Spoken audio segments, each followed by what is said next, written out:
Hello everyone. I wanted to make this video about how to create a 3D printed assembly jig to help streamline making wood projects. Now this one I designed to make a hex form, so I think it cuts a 102-degree angle onto the wood. And I made a stopper so that I could quickly reproduce equal lengths, because when you're making a geometric shape, if you have any difference in your length, it's going to be extremely obvious. And I wanted to make this robust and modifiable after the fact. So I did use heat inserts rather than just tapping directly into the 3D print. And this has a track for a Delta 14-inch bandsaw. So the track width is 3/4 of an inch. So let me know if you have a different width, and I could probably make an adapter for that.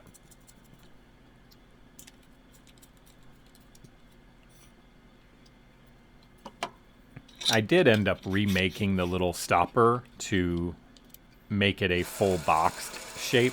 It was just deforming too much. But this is just an old bandsaw that I picked up on Craigslist, and I installed a Craig stop block on it, and that really lets you just quickly rip equal thicknesses of wood.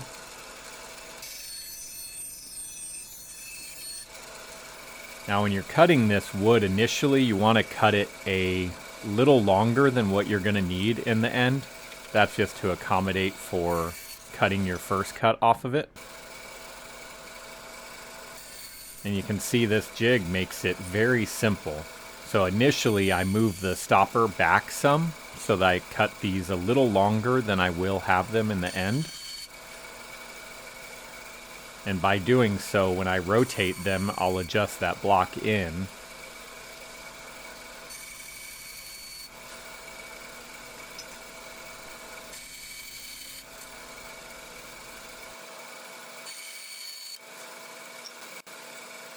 And you can see that this matches the taper perfectly, so this is going to hold these within a few thousandths.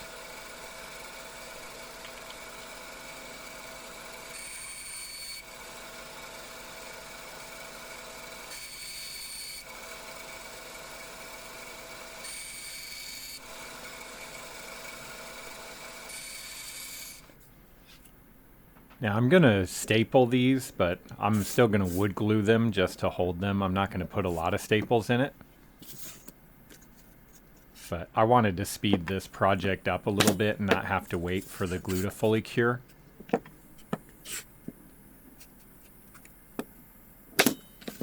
I actually got this stapler at a thrift store as well.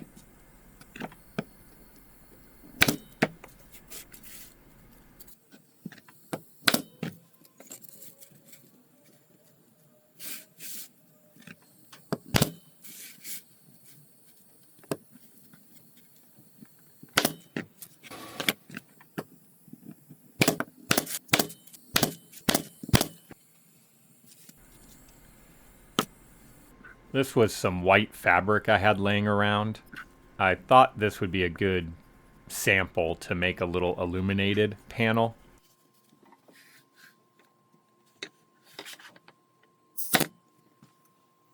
This is where you can set your air pressure on your nailer up a little bit or down based on the density of the wood and what you're going through.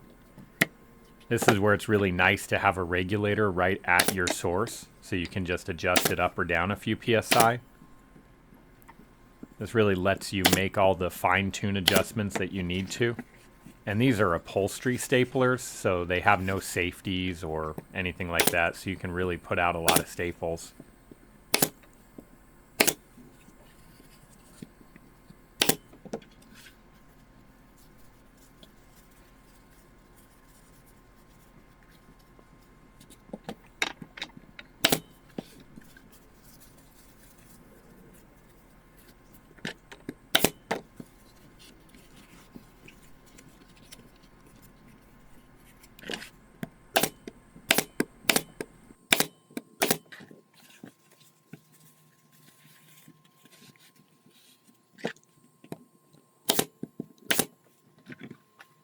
I initially thought this was just out of staples, so I stuck a brand new stick in there. But it looked like the piston was sticking, probably from lack of lubrication, so I just went and grabbed another stapler.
A good pair of scissors will get you a lot of places.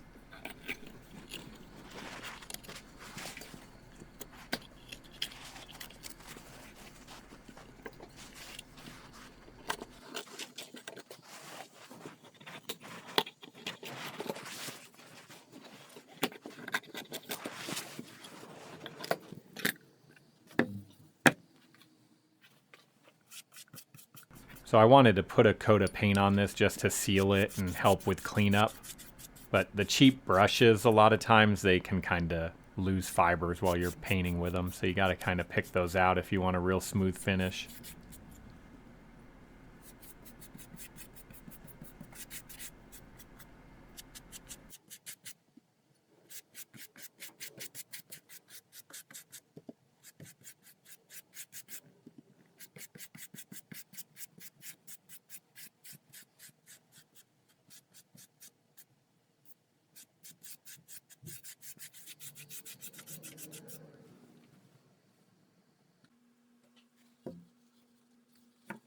Now I had this LED strip laying around. It was kind of old.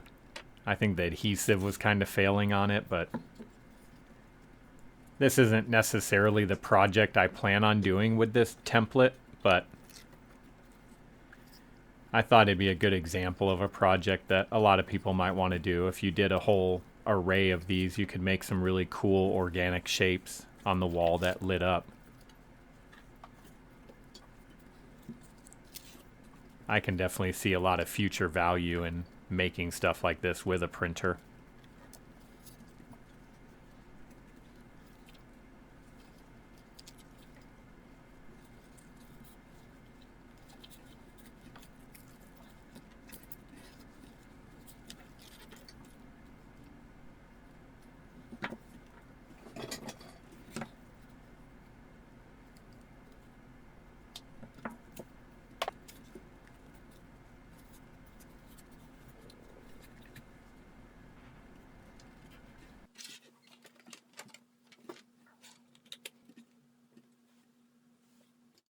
And you can see now you have a red, green, blue hex tile. And this is not the best illuminated tile, but it's an example of something you could do with a tool like this.